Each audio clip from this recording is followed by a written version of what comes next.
ओम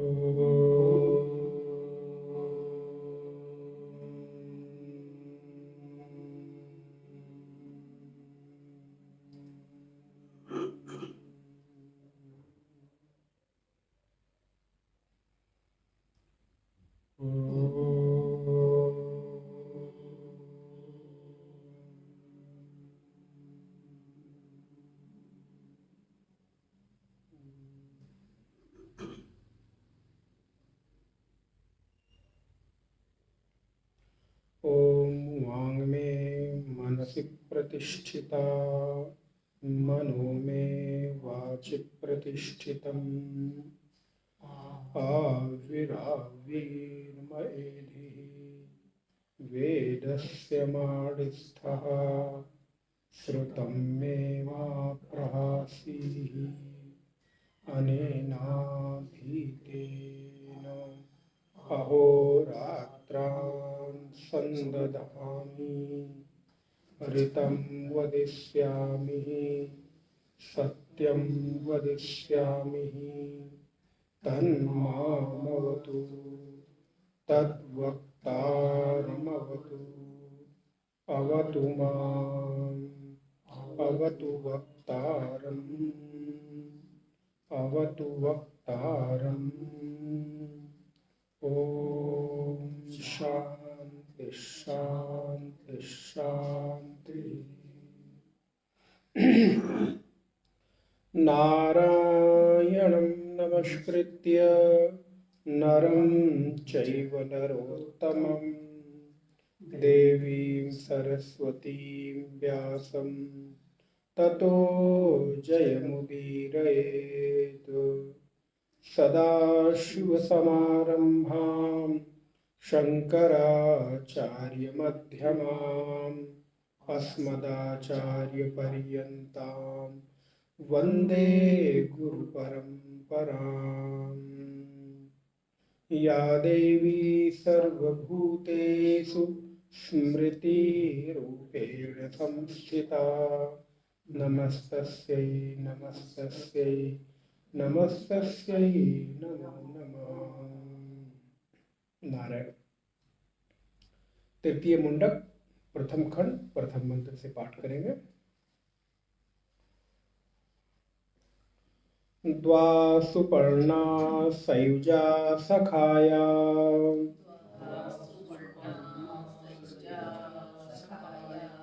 समानं वृक्षं परिषस्व जाते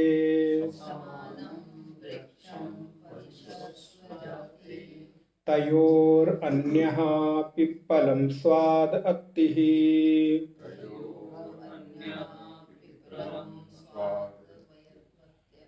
अनश्नन् अन्यो अविचाकशीति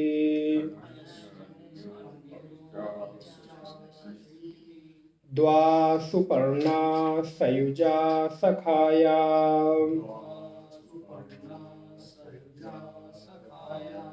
समानं वृक्षं परिषस्व जाते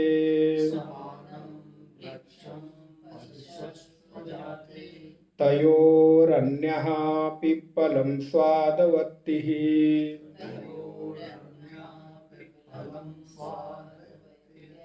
अनश्नन् अन्यो अविचाकशीति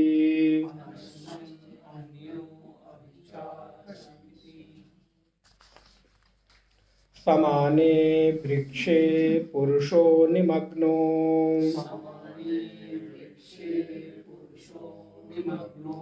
अनीशया शोचति मुह्यमानः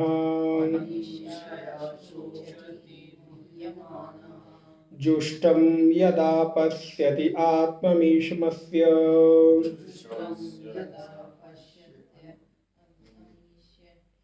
जुष्टं यदा पश्यति अन्यम् ईशमस्य जुष्टं यदा पश्यति मन्यमीशमस्य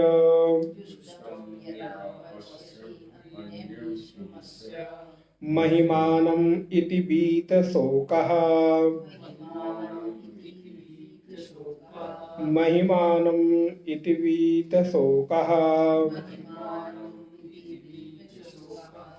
नारायण। पूर्व की उपनिषद कक्षा में हम लोगों ने दूसरे मुंडक के दूसरे खंड का 11वां मंत्र देखा। उसके पूर्व भगवती श्रुति वेद पुरुष भगवान हमारे जीवन में जो अज्ञानता, कामना और वासना की हृदय में ग्रंथि है, अनन्य अनन्य जन्मों के और अन्य अन्य प्रकार के कर्मों के द्वारा जो हमारे हृदय में एक संस्कार पड़ता है, उन संस्कारों के परिणाम स्वरूप कर्म में प्रवृत्ति होती है। फिर उस कर्म का परिणाम फल के रूप में, और उस फल के द्वारा पुनः पूर्व के पड़े हुए संस्कारों को हम दोहराते हैं। ये विज्ञान है, मनोविज्ञान है। आप विचार करके देखेंगे तो इस बात को सारे लोग स्वीकार करते हैं कि हम वही कार्य करते हैं जो पहले कर चुके होते हैं, जिनके बारे में हमारे चित्त में कोई इंफॉर्मेशन पड़ी होती है, किसी भी तरह की हमारे जीवन में उसकी जानकारी रहती है। वो कर्म हमारे जीवन में उसकी संभावना नगण्य हो जाती, बहुत कम हो जाती है कि जिनका हमारे चित्त में संस्कार ना हो, वो उसके बाद भी हम उसको करते हो। आप देखिए, प्रायः प्रातः काल से लेकर रात्रि के शयन तक रोज की हमारी रूटीन क्या होती है? दोहराते ही तो है। सुबह से लेकर रात तक कभी कुछ चीजें चेंज हुई, वो भी हुई तब जब कभी पूर्व का संस्कार पड़ा हुआ हो तो वो स्मरण में आ गया, याद में आ गया, तो अच्छा चलो भाई आज ये भी कर लेते हैं।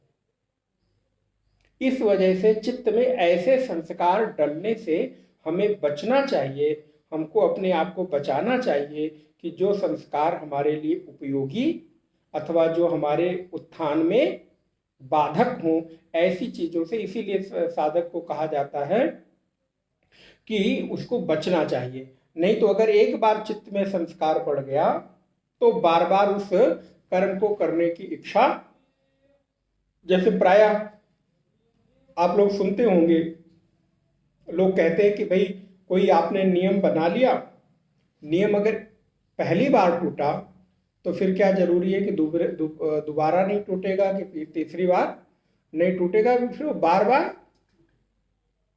टूटने लगता है। वो टूटने की श्रृंखला, अब आप पूजा पाठ इत्यादि करते हो या कोई नियम व्रत करते हो, एक बार यदि आपने उसमें थोड़ा सा सरलता ले ली, थोड़ी सहजता ले ली, अरे ठीक है चल जाता है। तो दूसरी बार भी कोई छोटी सी भी समस्या आएगी तो अरे ठीक है चल जाता है, अरे ठीक है चल जाता है।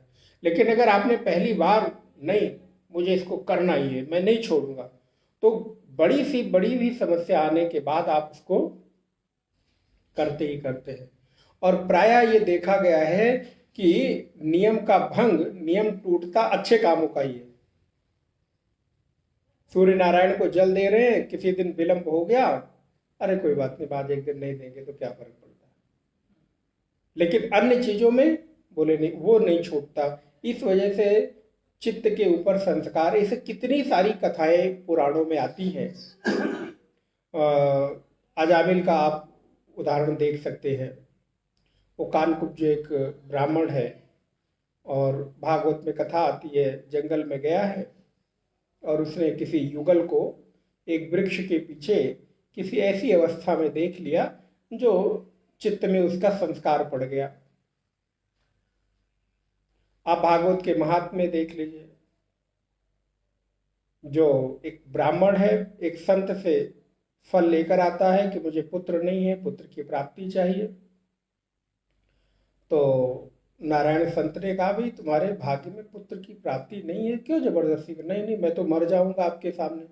तो उन्होंने फल दिया, लेकिन वो फल लाकर जब पत्नी को दिया, पत्नी ऐसी थोड़ी सी कर्कशा सी थी, उससे खाया नहीं, बहन को दे दिया। वो पूरी कथा आपको स्मरण होगा, मैं विस्तार नहीं करूंगा।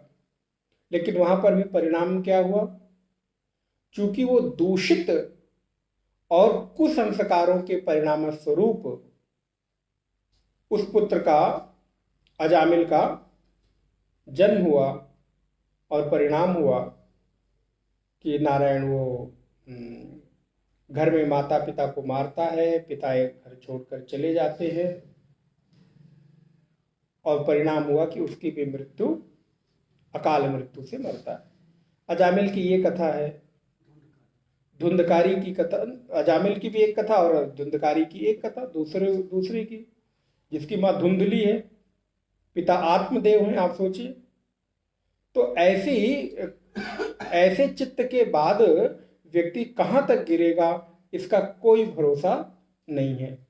इस वजह से हम लोगों को अपने जीवन में चित्त में संस्कार डालने से बचना चाहिए। तो मैं आपको निवेदन कर रहा था कि जो हमारे कर्म हैं वो कामना ग्रंथि बनकर, वासना ग्रंथि बनकर हृदय में बैठे रहते हैं और वही बार बार हमको प्रेरित करते हैं। कैसे करते हैं? तो इस कथा के रूपक के माध्यम से बहुत सुंदर यहाँ पर भगवती श्रुति कहती हैं, द्वा सुपर्णा सयुजा सखाया। अब एक कल्पना करिए, एक वृक्ष है।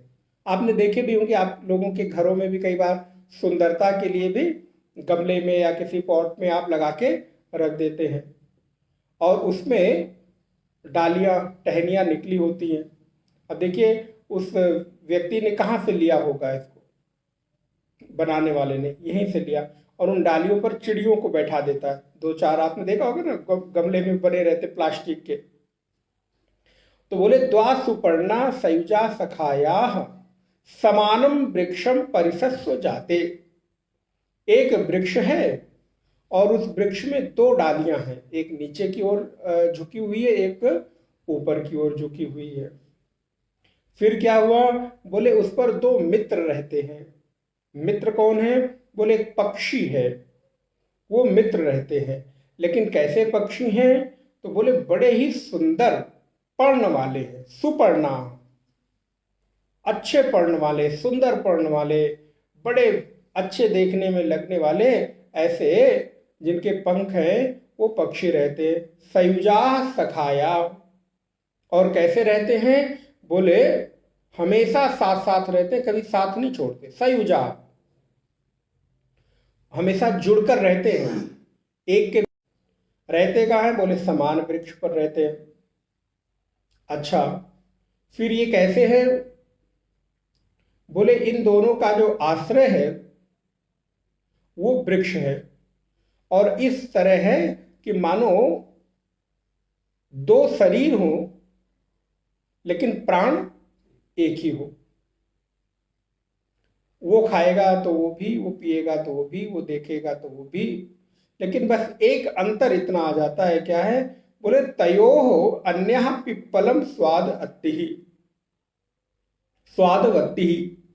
उनमें से एक तो क्षेत्र है जिसको जीव कहते हैं। तो वो जीव महाराज क्या करते हैं? बोले वो उस पेड़ पर लगने वाले जो फल हैं, खूब सुंदर सुंदर मीठे खट्टे, क्योंकि वृक्ष में केवल मीठे ही फल, कोई भी वृक्ष हो सारे फल मीठे नहीं होते। कोई मीठा होता है, कोई खट्टा होता है, कोई थोड़ा अधपका होता है, इस तरह के फल होते हैं। स्वादवत्ति ही अनशनन, वो ग्रहण करता है। अनशनन अन्य, लेकिन जो दूसरा वाला है वो ग्रहण नहीं करता। अनशनन अन्य अभिचाकशीति। तो जो ऊपर पक्षी बैठा है वो तो महाराज केवल बैठकर देखता है। अच्छा, ये नीचे वाला खा रहा है, खाओ खाओ, पी रहा है, पियो पियो पियो, बोलता कुछ नहीं, रोकता कुछ नहीं, टोकता कुछ नहीं। लेकिन ये नीचे वाला कैसा है? बोले महाराज ये नीचे वाला बड़ा मजेदार है, बीच खाता रहता है, बीच बीच में कभी सिर उठा के ऊपर भी देख लेता है। और जब देखता है कि मैंने सिर उठाकर ऊपर देखा और ऊपर वाला भी नीचे देख रहा था, आंख मिली झट से फिर नीचे कर लेता है। बोले क्यों? बोला डरता है कहीं हमारे खाने में ये व्यवधान ना उत्पन्न कर दे, कहीं ये भी ना मांग ले। आप देखिए कभी कभी किसी की आदत होती है ना, उनको कितना भी थाली में भर के दे दो लेकिन उनको तृप्ति, उनको लगे मेरी थाली से कोई ले ना ले, कोई देखे ना, फट फट फट फट खा के खत्म करेंगे। तो बोले महाराज ये नीचे वाला पक्षी भी ऐसा ही है, खा रहा है। बोले अच्छा, मीठा मीठा खाता ही रहता? बोले ना ना, बीच बीच में उससे हेल्प भी मांगता है ऊपर वाले को। क्योंकि आप भी अगर केवल खाते रहो खाते रहो खाते रहो तो क्या होगा? कभी पेट में तो अजीर्ण हो जाता है ना, अपच हो जाती है ना, तब आप किसको देखते हैं? कोई डाइजिन दे दे, कोई नींबू पानी दे दे, कोई पुदीना दे दे। बोले ऐसे ही खाते खाते इसके जीवन में जब कभी एकाध फल तीखा वाला आ जाता है, खट्टा वाला आ जाता है, कड़वा फल आ जाता है, तब ये बिलबिला उठता है, रे रे रे रे रे। फिर ऊपर देखता है, बचाओ बचाओ मुझे।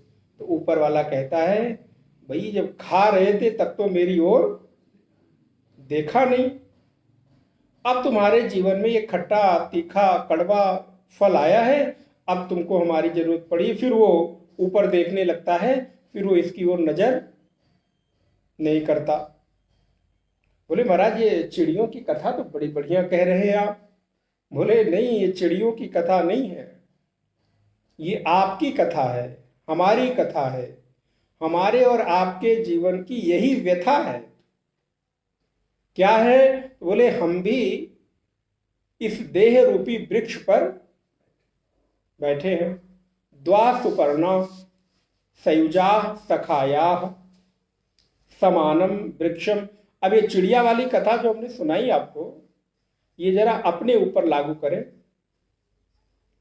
ये शरीर एक वृक्ष है और इस शरीर रूपी वृक्ष पर दो आपके बड़े घनिष्ठ लोग बैठे हुए हैं। एक तो आप हैं जो सुबह से लेके शाम तक घर में एक चम्मच भी लाते हो तो क्या कहते हो? मैंने लिया, मेरी गाड़ी कमाई का है, मालूम नहीं है कितना मेहनत करके आता है, पैसा ऐसे नहीं आता है, बड़ी मेहनत करके कमाना पड़ता है। मैं जहां देखो वहां पे ये मैं करता रहता है। बड़ी सुंदर एक लाइन याद आ रही है। बोले बकरी मैना ने मैना किया मोल भये 10-20।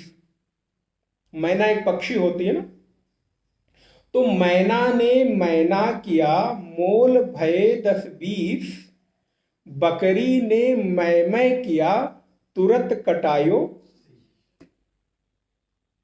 आप देखिए बकरी कभी अपनी पूरी आयु नहीं जी पाती।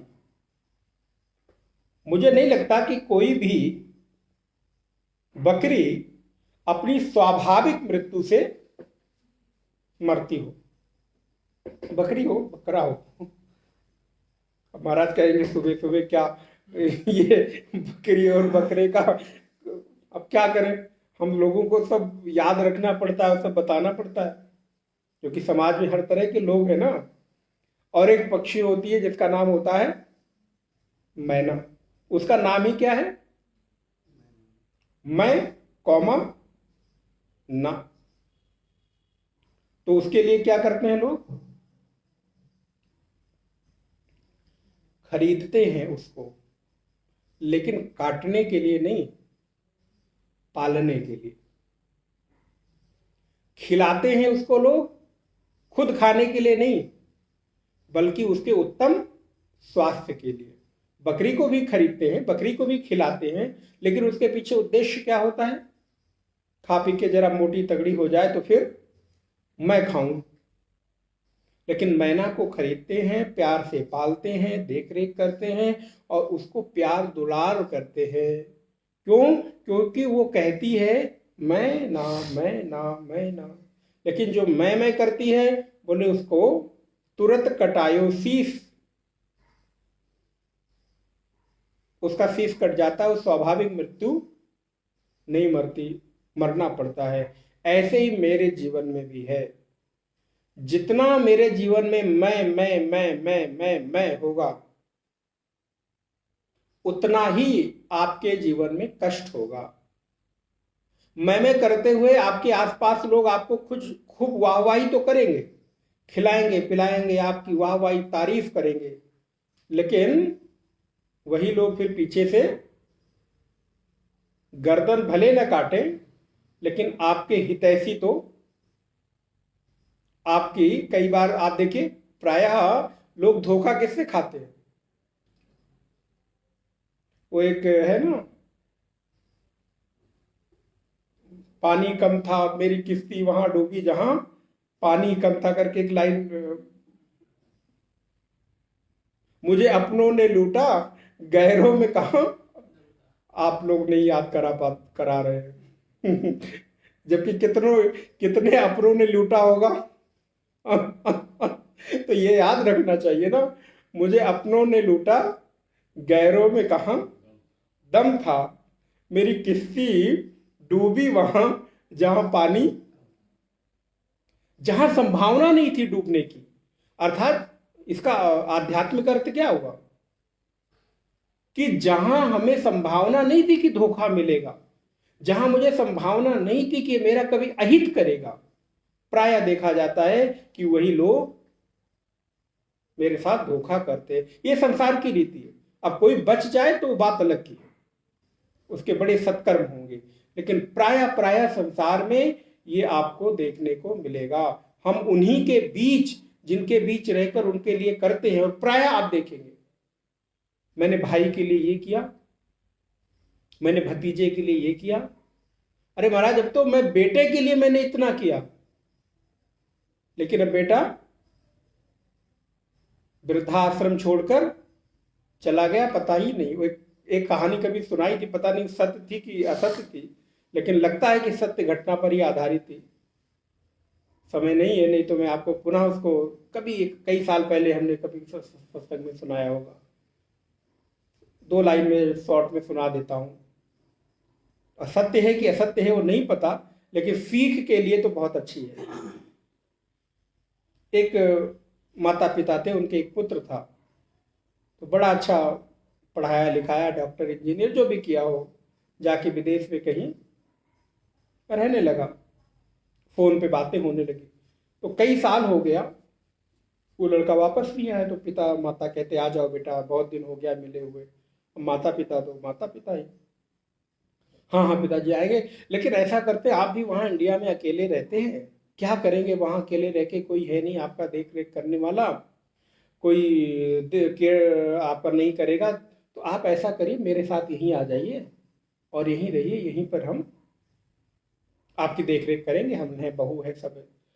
अरे वाह, मेरा लड़का तो बड़ा लायक निकला और बड़ा, हाँ हाँ ठीक है, क्या करें? बोले बेटा पापा जब वहाँ रहना नहीं है तो प्रॉपर्टी ऐसा करिए सब बेच बाच दीजिए, क्या करेंगे, कौन देखने जाएगा, कौन पानी का बिल भरेगा, कौन बिजली का बिल भरेगा, क्या किराए पे देंगे, तो एक दूसरा लफड़ा।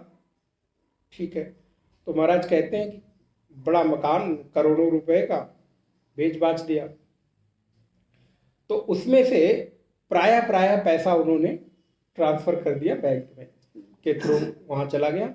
उसमें से 10-20 लाख रुपए वो जो जिसने खरीदा था, उसने कहा कि हम 2-4 महीने बाद आपको ट्रांसफर कर देंगे, अभी मेरे पास नहीं, तो कुछ थोड़े पैसे उसने नहीं दिए, 10-20 लाख रुपए। बेटा आया, पापा सब तैयारी पैकिंग करना और ये करना, और इतना भी कहते हो माता जी जो थी घर के एक एक सामान को उन्होंने रेट लगा के बेच दिया, ये सब चला गया। और महाराज आया दूसरे दिन, सब तैयारी वैयारी की। अब वो दिल्ली की घटना मान लीजिए, लखनऊ की मान लीजिए, बेंगलोर की कहीं की भी मान लीजिए, तो मानो लखनऊ से लेकर दिल्ली गया और एयरपोर्ट पे बैठा है, बोलो पापा हम और सारी जो प्रक्रिया है वो पूरी करके आते हैं, वीजा का और टिकट का और इसका उसका, आप लोग यहाँ बैठिए। और महाराज जो बैठे इंतजार करते रहे, घंटे बीता, 2 घंटे बीता, 3 घंटे बीता, 4 घंटे बीता, वो आया ही नहीं। वो बड़े परेशान, दोनों वृद्ध माता पिता, कहाँ चला गया कहाँ चला गया। तो जाके पता किया, भाई हमारा बेटा था और यहाँ आया था, क्या हुआ, कहाँ जाना था, बोले फलाने देश जाना था, किस फ्लाइट से, कितने बजे, इतने बजे जाना था। तो वहाँ जब चेक किया गया, बोले वो तो फ्लाइट चली गई और उसमें वो चला गया, वो तो यहाँ नहीं, वो तो उसने टिकट ली और बोर्डिंग हो गई उसकी, वो तो चला गया। अब ये लोग बिल्कुल अवाक, इनके पास ना वहाँ का कोई पता, ना कोई नंबर, कुछ भी नहीं। रोते पीटते वापस आए और कहते हैं जिस घर में वो रहते थे, अभी किसी ने मुझे सुनाई थी कहानी, उस घर में क्योंकि बड़ी कोठियों में प्राय पीछे सर्वेंट रूम बने होते हैं, तो आकर जिसने वो मकान खरीदा था उसने उसको अपनी व्यथा बताई।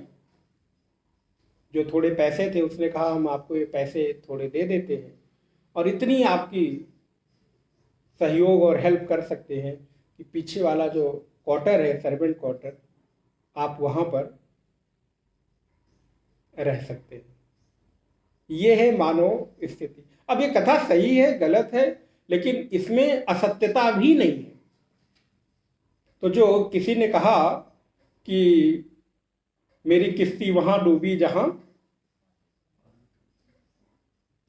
मुझे अपनों ने लूटा, गैरों में कहां दम था, मेरी किश्ती वहां डूबी जहां पानी कम था। तो प्राय प्राय ऐसा संसार की रीति है, देखने को मिलता है। खैर, तो मैं आपको निवेदन कर रहा था कि शरीर में हम और आपकी भी स्थिति यही है। मैं सब कुछ मैंने किया, मैंने किया, मैंने किया, और अंततोगत्वा मैं करके मैंने जिनके लिए किया वही लोग हमारा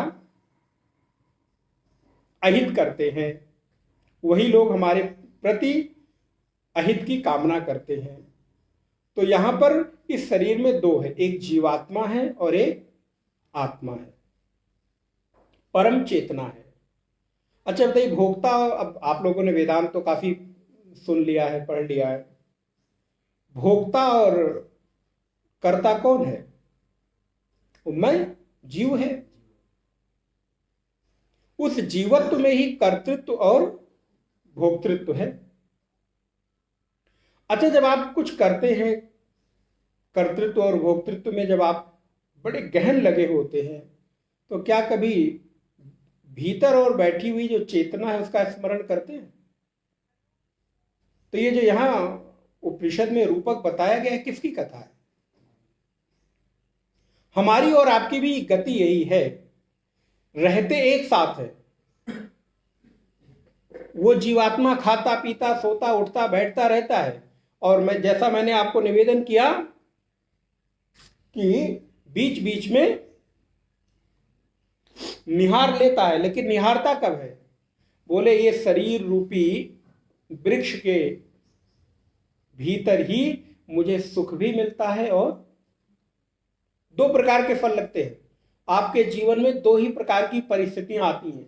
वो परिस्थितियां आती हैं विविध प्रकार बन के, लेकिन अल्टीमेट उनका जो अनुभव होता है वो दो ही प्रकार से होता है, सुख के रूप में हो या,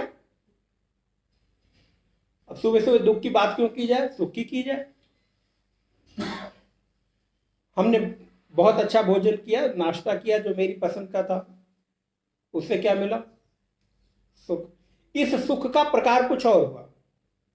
हम अपनी मनपसंद जगह कहीं घूमने चले गए, उससे क्या मिला? सुख। उस सुख का प्रकार अलग है, लेकिन अल्टीमेट प्राप्त क्या हुआ? सुख।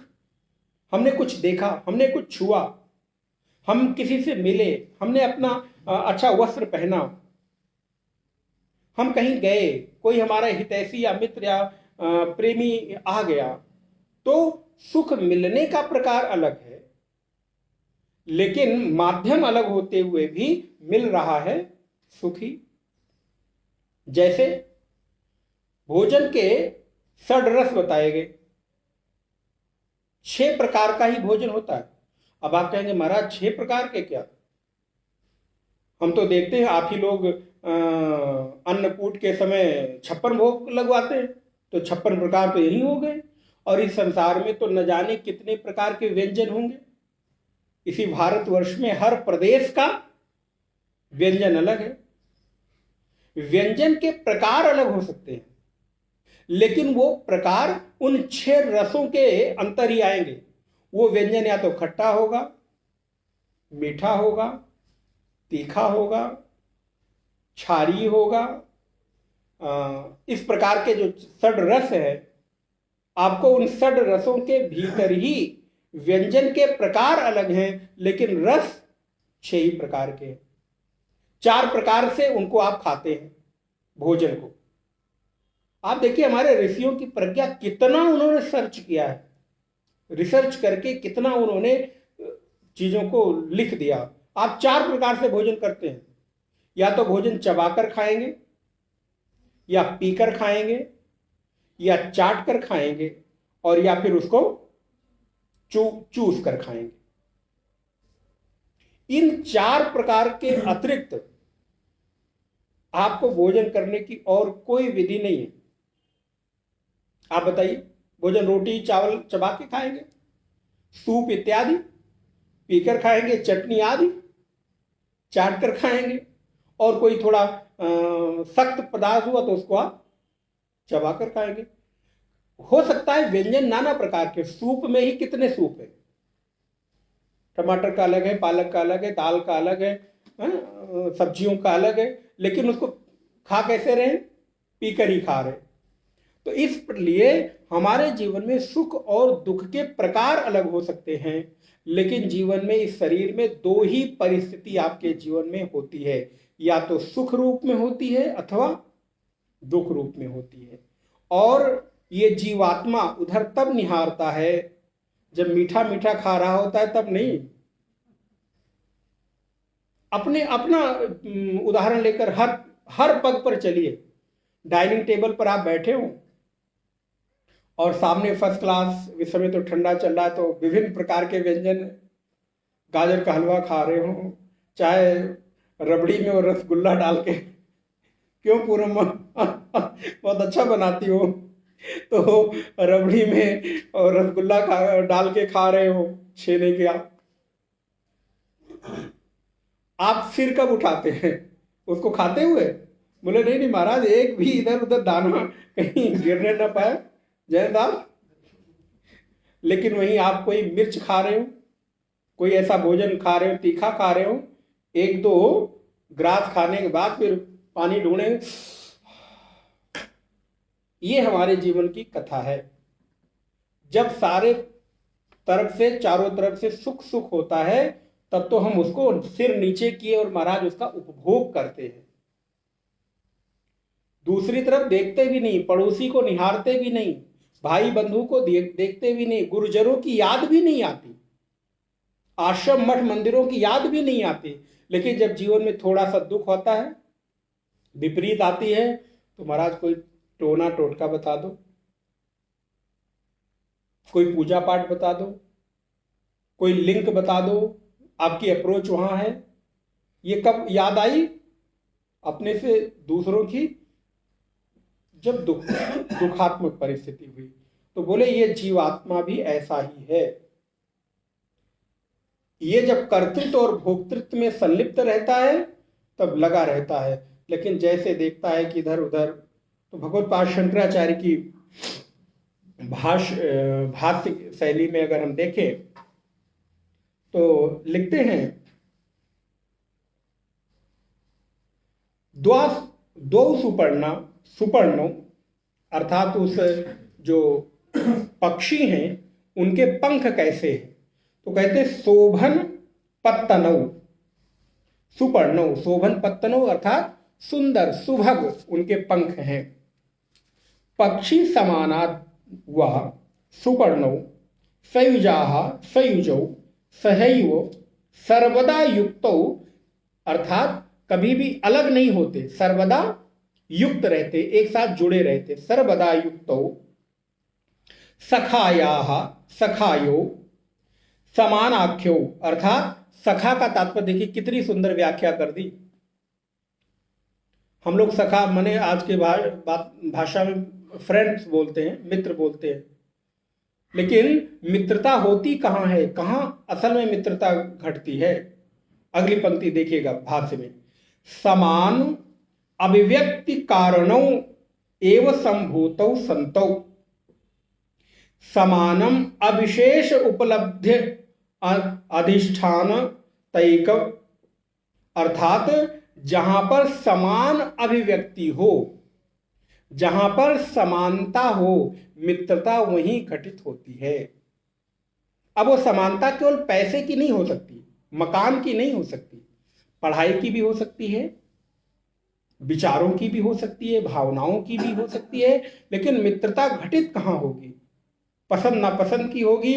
बोले जहां समान अभिव्यक्ति हो। संतो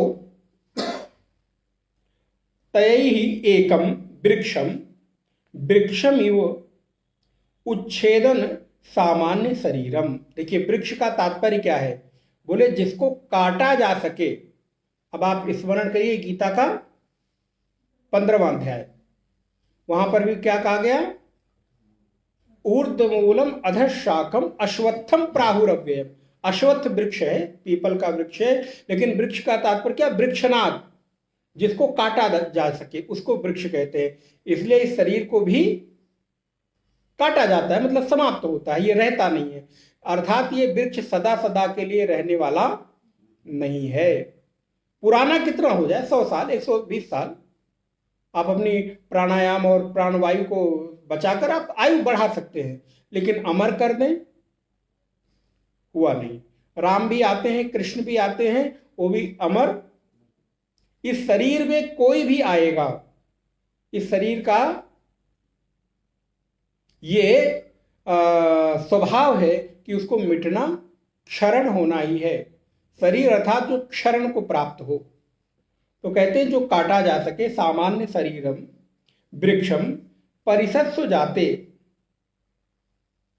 अर्थात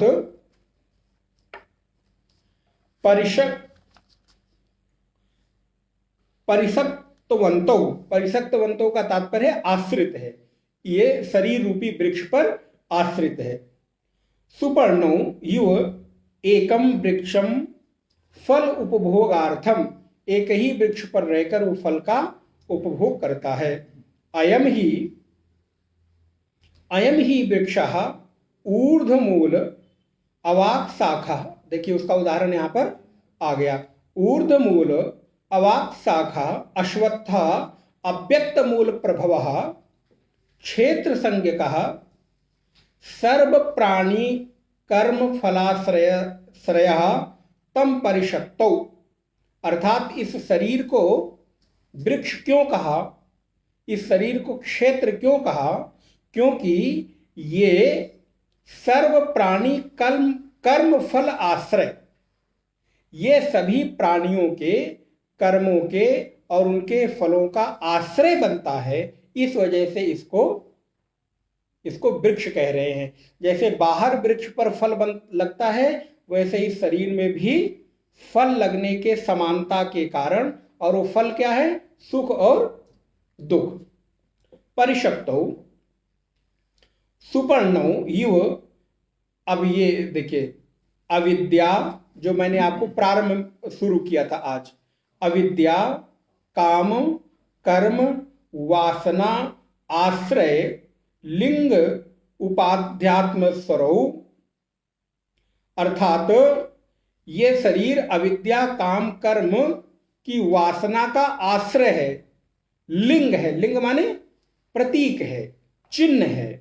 ये शरीर में अविद्या, काम, कर्म और वासना सदा विद्यमान रहती है। तयोः आत्मेश्वरौ तयोः परिसक्तयोः अन्यः एकः क्षेत्रज्ञो। क्षेत्रज्ञ अर्थात जीव जो खा रहा है। लिंगोपाद वृक्षम आश्रितः। इसलिए आपने तत्वबोध में पढ़ा होगा, सूक्ष्म शरीर को लिंग शरीर भी कहते हैं, क्योंकि ये प्रतीक है। वहीं पर जो हमारे कर्म और कर्मों का वासना होती है, वो कहाँ रहती है? इस स्थूल शरीर में नहीं रहती।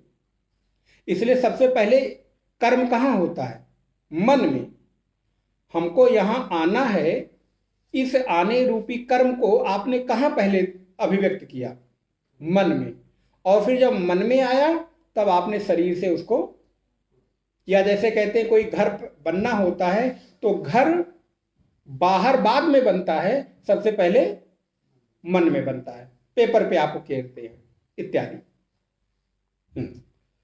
तयोः परिशक्तयोः अन्यः एकः क्षेत्रज्ञोः लिंगोपाधिवृक्षमाश्रितः पिप्पलम कर्म निष्पन्नम सुख दुख लक्षणम फलम। इस शरीर में जो फल है वो क्या है? सुख दुख है। सुख दुख लक्षणम फलम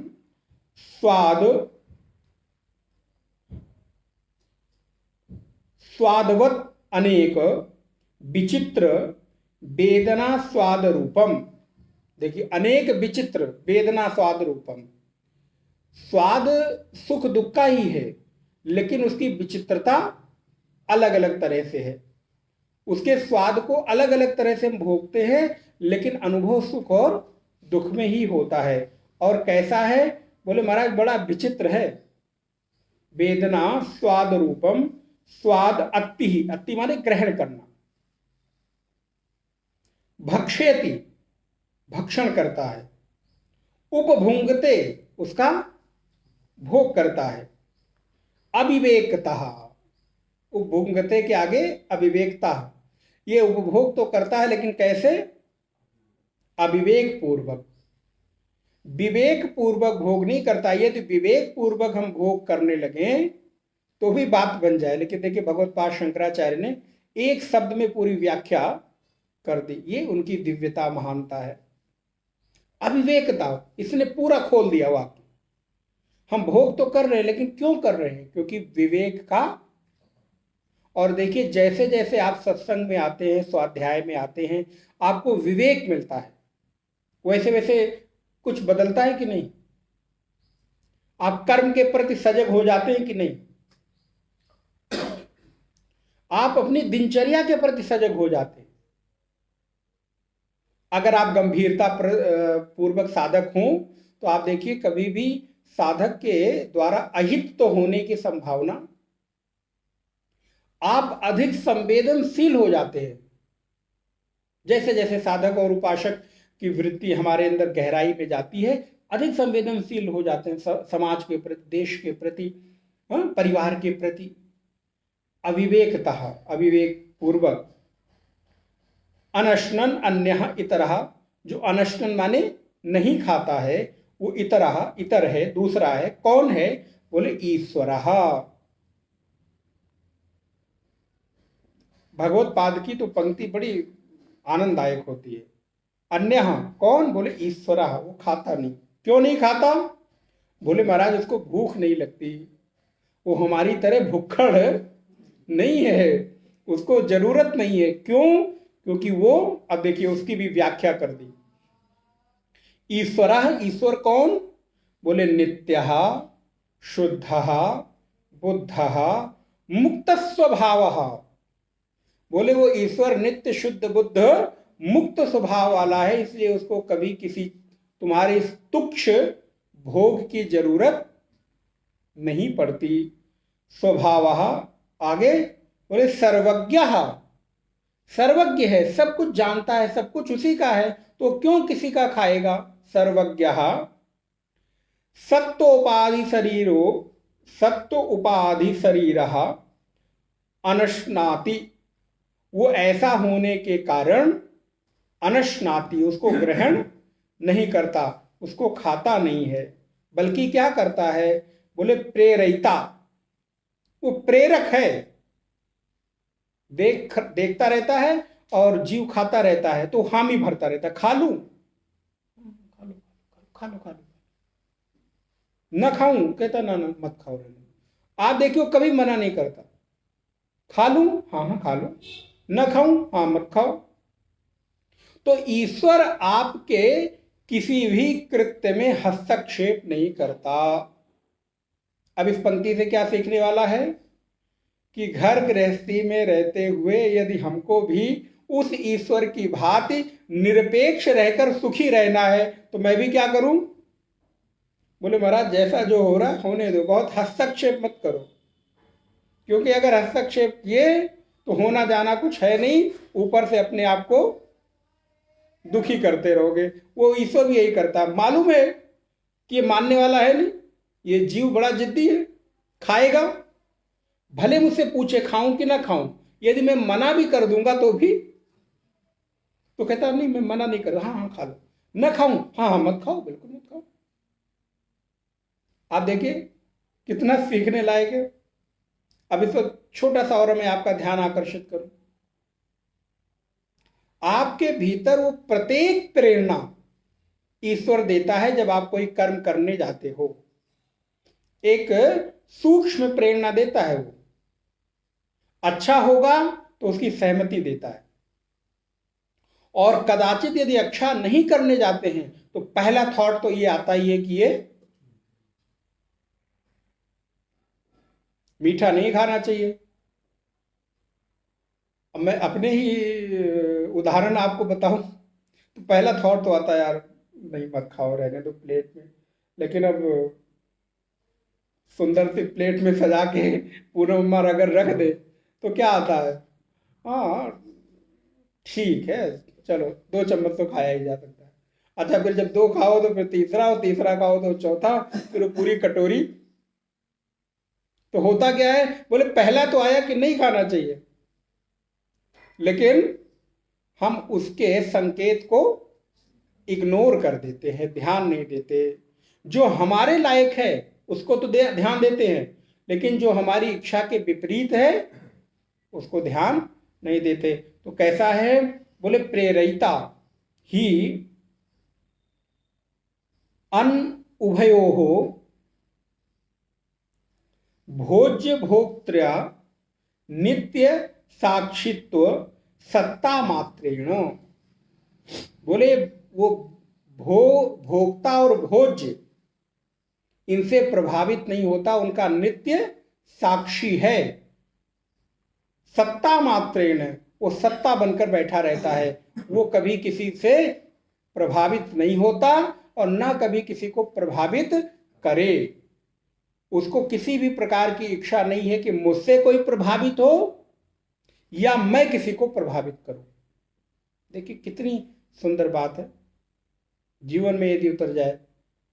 और पूरी की पूरी जो हमारी व्यथा है जीवन की यही तो है, या तो लोग मुझे जाने या मैं लोगों को जानूं।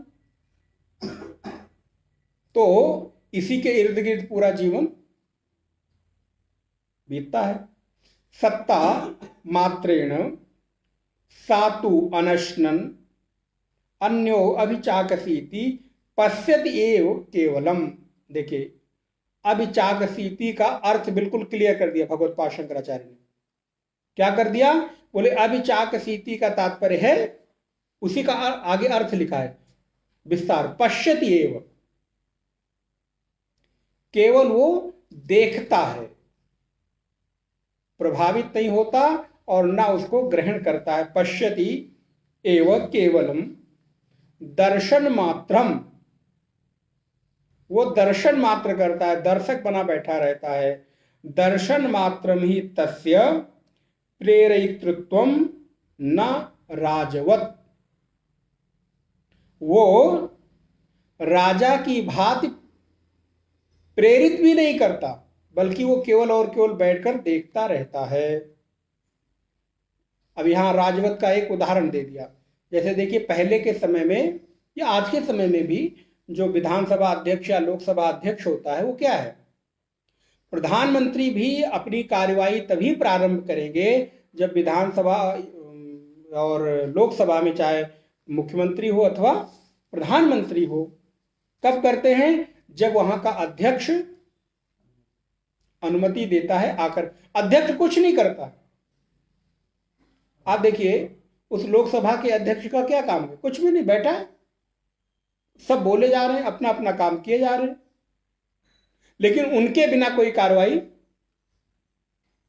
उसको रिकॉर्ड में, अगर वो ना बैठा हो तो कोई बात रिकॉर्ड में नहीं जाएगी, चाहे जितना बड़ा बिल पास कर दीजिए आप, पास ही नहीं होगा। तो बोले ऐसे ये भी है, इसके बिना कुछ नहीं है लेकिन ये करता।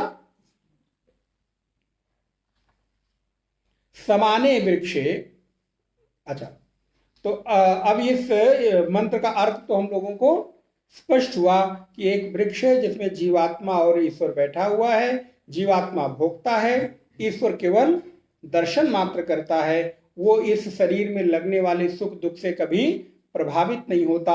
सुख और दुख रूपी खट्टे और मीठे फल का भोग ये जीव करता रहता है। समाने वृक्षे, दूसरा मंत्र, समाने वृक्षे पुरुषो निमग्नो अनीशया सोचति मुह्यमानः जुष्टम यदा पश्यति आत्मनि ईसमस्य महिमानम इति बीत शोकः। बोले एक ही शरीर रूपी वृक्ष पर रहने वाले जो जीव वो अनिशत्व के कारण अपने को असमर्थ मानता है। अनिशत्व माने उसमें किसी भी प्रकार की सामर्थ्य ना होने के कारण, उसमें किसी भी प्रकार का अपनी कोई शक्ति नहीं है उस जीव में, क्योंकि अगर वो ईश्वर ना रहे तो जीव की कोई सत्ता नहीं रहेगी। अनिशया सोचत मुह्यमानः, और इसीलिए कभी कभी वो शोक करता, देखो करता तो मैं सभी हूं, खाता पीता मैं ही हूं, लेकिन सामर्थ्य मुझ में। ऐसा होता है कि नहीं? कभी कभी किसी व्यक्ति के पास इतनी विवशता होती है कि वो घर के किसी एक भी निर्णय में हस्तक्षेप, सब कुछ होता हुआ भी वो बेचारा दीनहीन बना बैठा रहता है। हम लोग तो घरों में जाते हैं, देखते हैं ना क्या स्थितियां रहती है। महाराज मैडम के बिना एक पत्ता इधर से उधर हिलता नहीं। और पैसा कहाँ से आता है? बोले महाराज महीने भर काम हम किए और एटीएम का पासवर्ड किसके पास रहता है? वो बेचारा दीनहीन बना शोक करता रहता है। बताओ, अब वही स्थिति हो गई। अब वो दोनों हो सकता है, पुरुष भी हो सकते हैं और माता जी भी हो सकती हैं। अब वो बेचारे जो है सब कुछ है उन्हीं का, उनके बिना कुछ नहीं हो सकता, लेकिन वो भोग कुछ भी नहीं कर सकते, खा कुछ भी नहीं सकते, अपने मन से कुछ भी नहीं कर सकते, तो वो भी शोक करते रहते। मुह्यमानः सोचति मुह्यमानः जुष्टम यदा पश्यति, लेकिन जिस समय वो अपने आप को जुष्टम माने अलग करके, कभी उसके भीतर सामर्थ्य आ गई और उसने सोचा नहीं नहीं मेरे के में भी कुछ सामर्थ्य है, मेरे में भी कुछ हिम्मत है। जुष्टम यदा, यदा यदा लगा दिया, हमेशा ऐसा हो जाए, संभव नहीं, कभी। यदा जुष्टम पश्यति अन्यम, अपने आप को अन्य करके देखता है, तो ईसमस्य महिमानम इति बीत शोका, तो अपने से विलक्षण योगियों से सेवित वो जो परमेश्वर है उसकी संसार की महिमा को देखता है। उस समय वह शोक से मुक्त हो जाता है। जिस समय वो ये देखता है, जब कभी वो जीव अपने आप को इस संसार के कर्तृत्व और भोक्तृत्व से अलग होकर देखता है, तब वो देखता है कि अरे अरे अरे, मैं तो जिसके सानिध्य में रह रहा हूं वो कौन है? वो तो सर्वज्ञ है, ईश्वर है। महिमानम पश्यति, उसकी महिमा को देखता है तो क्या हो जाता है? ऊपर जो लिखा सोचति मुह्यमाना, नीचे क्या लिखा? बीत शोका, उसका शोक बीत जाता है, उसका जो कष्ट है वो निवृत्त हो जाता है। फिर वो अपनी दीनता हीनता से सर्वदा के लिए छूट जाता है, मुक्त हो जाता है। ये हमारी और आप ही की कथा है। जिस किसी दिन मेरे भीतर भी ये सामर्थ्य हो जाए कि नहीं नहीं, ये कर्तृत्व भोक्तृत्व मेरा नहीं है, मैं इससे कभी प्रभावित नहीं होता, तो उस ईश्वर की सर्वज्ञता को देखकर, उसकी महिमा का अनुभव करके मैं भी संसार के दुख से जो शोक मग्न हो रहा हूं उससे सदा के लिए निवृत्त होकर, आत्माराम होकर अपने स्वयं की महिमा में निमग्न हो जाऊंगा। फिर ये संसार का शोक कभी भी मुझे प्रभावित नहीं। तो छोटी छोटी चीजों में अपने छोटे छोटे अहंकारों में हम उलझे रहेंगे और इस संसार में अपना मैं, इस बात को याद रखिएगा, ये शरीर रूपी वृक्ष में जो जीव है ये मैं छोड़ नहीं पाता। इसीलिए श्रुति में क्या शब्द आया? यदा। जब कभी, माने ये सहज प्रक्रिया नहीं है, जब कभी ऐसी घटना घट जाए तब ये अपने आप को उससे अलग करके देख पाता है। तब नहीं तो हम छोटे छोटे अपने उस अहंकार में डूबे रहते हैं, मैंने किया मैंने किया मैंने किया, और उसी में पूरा जीवन बीत जाता है। हम लोग तो, भगवान ने एक ऐसी ड्यूटी तो क्या कहा जाए, लेकिन एक ऐसे स्थान पर हम लोगों को बैठाया है, एक ऐसा कर्तव्य दिया है कि जहाँ पर विभिन्न प्रकार के मत विचारों को, लोगों की परिस्थितियों से अवगत होना पड़ता है। और हम लोग देखते हैं, अच्छा इतना सब कुछ होके, इतना धार्मिक, इतना आध्यात्मिक, इतना पूजा पाठ करने वाले परिवारों में ये छोटी छोटी सी कोई समस्या नहीं। अभी रिसेंटली की कल परसों की एक बात है, इसलिए मैं इस बात को जस्ट कह रहा हूं।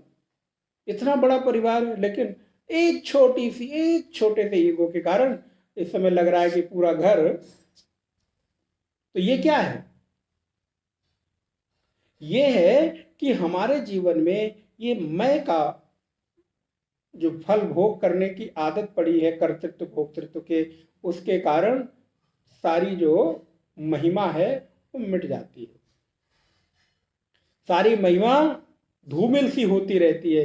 लेकिन जिस दिन हम साहस करके अपने आप को उससे अलग कर पाते हैं, अब इसके ऊपर जो भाष्य भगवत्पाद ने लिखा है वो हम थोड़ा सा देखते हैं, नहीं तो अगली कक्षा में देखेंगे।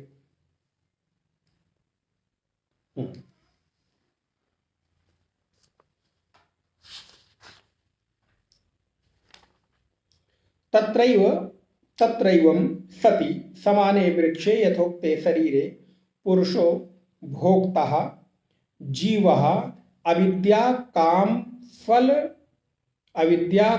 कर्म फल रागादि गुरुभार आक्रांतः। ये महाराज जीव अविद्या काम कर्म और फल के बहुत भार से आक्रांत है। आक्रांतः अलाबुरिव समुद्रे जले निमग्नो निश्चयन। जैसे समुद्र में, अलाबुरिव का तात्पर्य हुआ जैसे समुद्र में फेन होता है, बुलबुला। निमग्नो निश्चयन देहात्म भावम आपन्नः अपि एव अहम अमुष्य पुत्रः अस्य नप्तः। नप्ता माने होता है नाती, नाती पोते तक में भी हमारी वो रहती है ना। आज की बात नहीं है, भगवत पाद में लिखा नप्ता, नाती पौत्र इत्यादि। कृशः स्थूलः गुणवान निर्गुणः। देखिए हमारे दुखी होने के कारण क्या क्या है? हाँ, देहात्म भाव से आपन्न पुरुष, अमुष्या मैं अमुक अमुक हूं, क्या हूं? पुत्र। अस्य नप्ता, ये मेरा नाती है, मेरा पौत्र है। कृशः, मैं पतला हूं। स्थूला, मैं मोटा हूं। कोई महाराज पतले होने से दुखी, तो कोई वेट घटाने के लिए दुखी, मोटे हैं। कृशः स्थूलः गुणवान निर्गुणः। कोई गुणवान है, कोई गुण नहीं है। गुणः निर्गुणः सुखी दुखी इति एवं प्रत्यय। हमारे सुखी दुखी के इन प्रकार के प्रत्यय सदा बने रहते हैं। प्रत्यय नास्ति अन्यः अस्मात् इति ही जायते म्रियते संयुजते वियुज्यते चा संबंधी बांधवैव। ये है नास्ति, नहीं है, अस्ति ये है और ये नहीं है। अस्माद् इति ही जायते, कोई पैदा हो रहा है, कोई म्रियते मर रहा है। संयुज्यते, किसी से मित्रता हो रही है, और किसी से वियुज्यते बिछुड़ रहे हैं, इसका दुख। संबंधी बांधवई हो, किसी से संबंध, बंधु बांधवों से मिलना हो रहा है और किसी से बिछुड़ना हो रहा है। संसार में ये सतत प्रक्रिया चलती रहती है। अतः अनिशयः न कस्यचित् समर्थो अहम पुत्रो मम विनष्टो मृता में भार्या। अब आप इसको आनंद के साथ पढ़ते जाइए। कस्यचित् समर्थो अहम पुत्रः मम विनष्टः मृता में भार्या किम में जीविते इति एवं दीन भावः। कभी किसी कोई मेरा है, किसी की मृत्यु से, और किसी के जन्म से सुख, किसी की मृत्यु से दुख। मृता में भार्या किम में जीवितेन इति एवं दीन भावः अनीशा तया सोचति संतप्ते। हमारे जो ऊपर मंत्र में सोचति शब्द लिखा है, इसकी व्याख्या हो रही है, हम किस किन बातों को लेकर शोक करते हैं। तो भगवत्पाद उसी का विस्तार कर रहे हैं। सोचति, सोचति माने संतप्यते, तपता रहता है, दुखी होता रहता है, जलता रहता है। मुह्यमानः अनेकैः अनर्थ प्रकारैः अविवेकतयः चिंताम आपद्यमानः स एवं प्रेतति यंक मनुष्याः दियो निज आजवम जीव भावम आपन्नः। कदाचित जीव भावम आपन्ना, ये सुखी दुखी कब होता है? जब ये जीव भाव में रहता है। कदाचित अनेक जन्मसु, ध्यान रहे, जो ऊपर मंत्र में यदा शब्द लिखा ना, जब कभी, बोले जब कभी घटना घटती कब है महाराज? अब देखिए भगवत पाद की कितनी कृपा है भगवान शंकराचार्य की। यदा माने क्या? हमने तो कह दिया जब कभी, लेकिन जब कभी ये घटना घटेगी कैसे? तो भगवत पाद कहते हैं कदाचित, कभी, अनेक जन्मसु, एक जन्म में नहीं, मैं इसी जन्म में मुक्त हो जाऊं, बोले हमारे यहाँ थोड़े समय की व्यवस्था नहीं है, हम लोग दीर्घ अनेक जन्म की व्यवस्था में को मानने वाले लोग हैं। तो जन्मसु कैसे? धर्म नहीं, क्योंकि हम लोग अपने अपने धर्मों को अपनी अपनी तरीके से डिफाइन कर लेते हैं। जो हमारे अनुकूल है वही हम धर्म बना लेते हैं। कभी कभी हमारे अनुकूल हम धर्म की व्याख्या कर लेते हैं, लेकिन आचार्य की कृपा देखिए, उन्होंने बिल्कुल एक शब्द लिख दिया, शुद्ध धर्म। शुद्ध धर्म संचित निमित्ततः केनचित परम कारुणिकेन दर्शित योग मार्गः। क्या बात है! कभी किसी की करुणा हो जाए आपके ऊपर, सदगुरु की, किसी ऐसे महापुरुष की, केनचित परम कारुणिकेन, और मैंने आपको कई बार इस बात का संकेत किया है कि गुरु किसी अन्य स्वार्थ के कारण नहीं, बस केवल करुणा के कारण ही उपदेश करता है।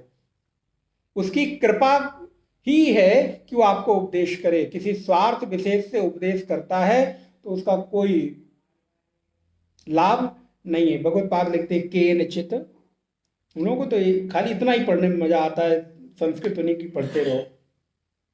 शुद्ध धर्म, पुनः बार बार पढ़ना चाहिए, शुद्ध धर्म संचित निमित्ततः केनचित परम कारुणिकेन, आराम आराम से, धीरे धीरे, परम कारुणिकेन दर्शित योग मार्गः अहिंसा सत्य ब्रह्मचर्य सर्वत्याग शम दमादि संपन्नः समाहित आत्मः सन् जुष्टम सेवितम अनेकैः योग मार्गैः कर्मभिश्च यदा यस्मिन् काले पश्यति ध्यायन्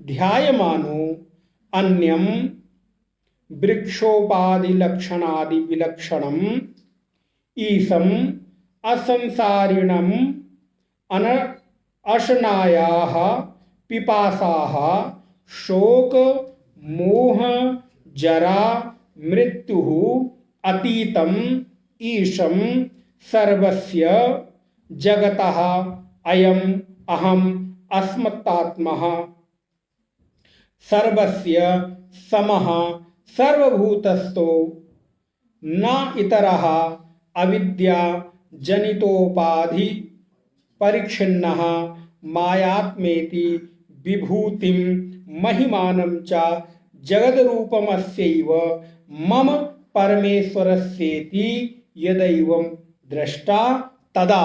अब देखिए, अब यहां पर आकर ये एक वाक्य है पूरा, आप देखिए कहीं कॉमा और फुल स्टॉप नहीं है, ये एक पूरा वाक्य है। यदा दृष्टम तदा बीत शोको भवति सर्वस्मात् शोक। जब बीत शोक हो जाएगा तो क्या होगा, तो बोले सर्वस्मात् शोक सागरात प्रमुच्यते, सभी शोक सागर से वो छूटेगा। कृतकृत्यो भवति इत्यर्था, फिर वो कृतकृत्य हो जाएगा। कृतकृत्य का तात्पर्य क्या है हिंदी में? नहीं, ये तो सब पर्यायवाची हो गए। कृतम कृत्यम, कृतकृत्य का तात्पर्य होता है जो करनी था सब कर लिया। कृतम कृत्यम, जो मेरा कृत्य था वो कृतम हो गया, इसको कहते हैं कृतकृत्य। आप कहेंगे धन्य धन्य, आप कहेंगे उपराम, ये सब पर्यायवाची है, इसलिए वो कृतकृत्य हो गया। अर्थात अब उसको जो करना था वो सब कर लिया, अब उसके लिए करने के लिए कुछ। अब जैसे कोई लड़की का पिता हो तो महाराज विवाह करने के बाद जब विदाई हो जाती है तो क्या कहता है, अब मैं कृतकृत्य हो गया, अर्थात मेरा जो करनी था। अब वो बात अलग है कि संसार का कृत्यता थोड़ी देर के लिए रहता है, 2 घंटे बाद जब फूल वाला, स्टेज वाला और हलवाई और फिर पेमेंट लेने, अरे फिर उसकी जो कृत्यता है वो गायब हो जाती है। लेकिन यहाँ की कृत्यता क्या है, बोले कृतम कृत्यम, मैंने वो सब कुछ कर लिया जो मेरा करनी था। तो कदाचित मैं भी इस वाक्य को कहूं, यदा हम लोगों के जीवन में भी कभी कृत्यता आ जाए कि फिर किसी एक दिन ऐसा हो कि लगे कि अब मेरे पास करने के लिए लगता है, कभी हो सकता है कभी ऐसा हो जाए इस संसार में कि महाराज आप लोग आए और कहें स्वामी जी अब मेरे पास कुछ भी करने के लिए नहीं बचा, मैं कृत्य हो गया, अर्थात संसार के सारे कृत्य कर लिए, पूरे हो गए, इसको कहते हैं कृत्यता। लेकिन संसार की कृत्यता सापेक्षिक है, परिस्थिति जन्य है, थोड़ी देर के लिए होती है। अस्तु, आज थोड़ा समय विलंब हुआ। ओम पूर्णमदः पूर्णमिदं पूर्णात् पूर्णमुदच्यते पूर्णस्य पूर्णमादाय पूर्णमेवावशिष्यते। ओम शांति शांति शांति। हरि ओम श्री गुरुभ्यो नमः। हरि ओम। नारायण।